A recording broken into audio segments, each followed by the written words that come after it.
Hey guys, it's me, Gavin. I'm here with Beverly, Harley, and Caitlin. and we're making Champions Berry Crunch Delight. First, what you're going to want to do is dice half of the apple into small pieces using a butter knife. And once you're done, set it aside for later.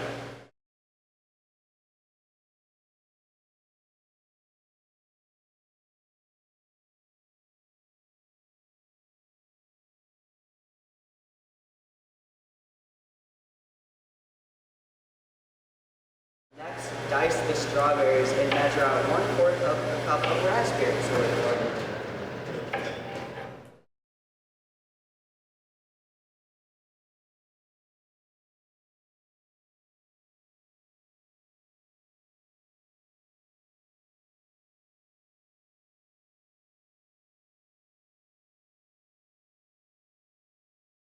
And cut the raspberries in half.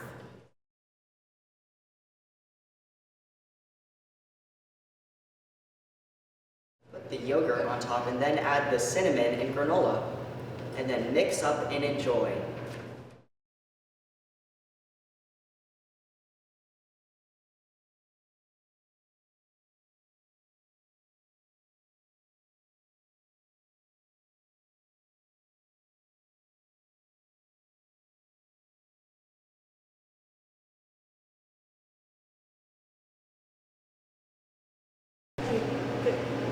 And there you have it, Champions Berry Crunch Delight.